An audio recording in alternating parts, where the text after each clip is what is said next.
കഥകളിലേക്ക് എല്ലാവർക്കും സ്വാഗതം. ഹലോ കുഞ്ഞുങ്ങളെ, എന്തൊക്കെയുണ്ട് വിശേഷം?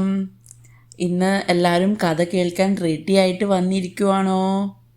അപ്പോൾ നമുക്ക് ഇന്നൊരു പുതിയൊരു കഥ പറഞ്ഞാലോ? ഓക്കെ. അപ്പോൾ ഇന്ന് പറയാൻ പോകുന്ന കഥയുടെ പേരാണ് സംസാരിക്കുന്ന ചട്ടി.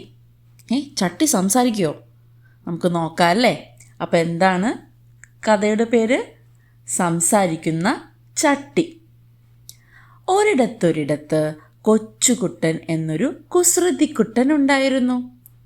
കുട്ടന് അമ്മ പറയുന്നതൊന്നും ഇഷ്ടമല്ല. എപ്പോഴും കളിക്കാൻ മാത്രമേ താല്പര്യമുള്ളൂ. പഠിക്കാനോ സാധനങ്ങൾ എടുത്തു വയ്ക്കാനോ പറഞ്ഞാൽ അവൻ കേൾക്കില്ല.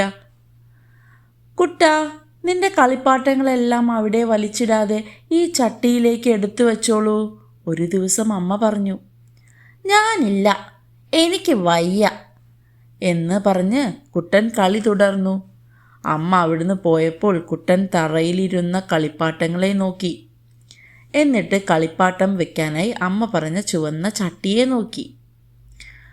പെട്ടെന്ന് ചുവന്ന ചട്ടി സംസാരിച്ചു. ഹേ കുട്ടാ, നീ എന്തിനാണ് എന്നെ ഇങ്ങനെ നോക്കുന്നത്? കുട്ടൻ പേടിച്ചു പോയി. ആരാ സംസാരിക്കുന്നത്? ഞാനാണ്, നിന്റെ അമ്മ പറഞ്ഞ ചുവന്ന ചട്ടി. നീ എന്തിനാണ് നിന്റെ കൂട്ടുകാരെ എന്നിലേക്ക് കൊണ്ടുവരാത്തത്? ചട്ടി ചോദിച്ചു. കൂട്ടുകാരെ കൊണ്ടുവരാത്തതെന്ന് ചട്ടി ഉദ്ദേശിച്ചത് ആരെയാ? കളിപ്പാട്ടങ്ങളെയാണ്. ഓക്കെ. കുട്ടൻ ഏടി മാറിയപ്പോൾ ആകാംക്ഷയായി.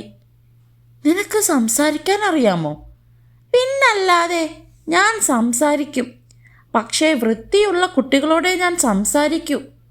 നീ നിന്റെ കളിപ്പാട്ടങ്ങളെല്ലാം നിലത്ത് വലിച്ചിട്ട് വൃത്തികേടാക്കിയില്ലേ? എനിക്ക് സങ്കടമായി. കുട്ടന് നാണമായി. സോറി ചട്ടി, പക്ഷേ എനിക്ക് മടിയാണ്. ഈ കളിപ്പാട്ടങ്ങളെല്ലാം എടുത്തു വയ്ക്കാൻ എനിക്ക് ഒരുപാട് സമയം വേണ്ടേ? ചട്ടി ചിരിച്ചു. അല്ല കുട്ടാ, അതൊരു ജോലിയേ അല്ല. നമുക്ക് ഒരുമിച്ചൊരു കളി കളിച്ചാലോ? ഞാൻ നിനക്കൊരു ഉപകാരം ചെയ്യാം. നീ എൻ്റെ ഉള്ളിൽ ഓരോ സാധനങ്ങൾ വയ്ക്കുമ്പോൾ ഞാൻ നിനക്ക് ഓരോ സമ്മാനം തരും. സമ്മാനമോ? എന്ത് സമ്മാനം? കുട്ടൻ ആവേശത്തിലായി. ശരി, നീ ആദ്യം നിന്റെ കടുവപ്പാവയെ എടുത്ത് എൻ്റെ ഉള്ളിൽ വയ്ക്കൂ, ചട്ടി പറഞ്ഞു. കുട്ടൻ വേഗം കടുവപ്പാവയെ എടുത്ത് ചട്ടിക്കകത്ത് വെച്ചു. അപ്പോൾ തന്നെ ചട്ടി ഒരു മധുരമുള്ള പാട്ട് പാടി. ടം ടം ടാം, വെരി ഗുഡ്. അത് കൊള്ളാമല്ലോ, കുട്ടൻ സന്തോഷിച്ചു. ഇനി നീ നിന്റെ നീല കാറിനെ വെക്കൂ, ചട്ടി പറഞ്ഞു.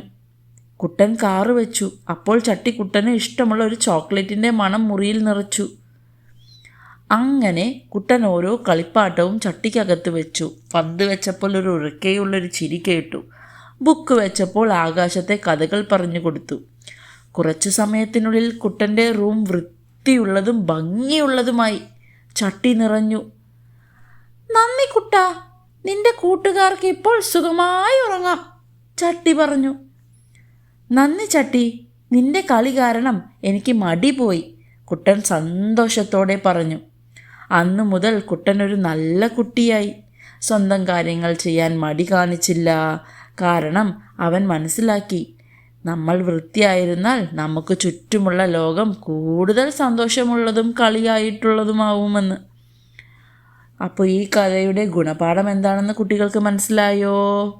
നമ്മുടെ ജോലികൾ മടിയില്ലാതെ ചെയ്താൽ അതൊരു നല്ല കളിയായി മാറും.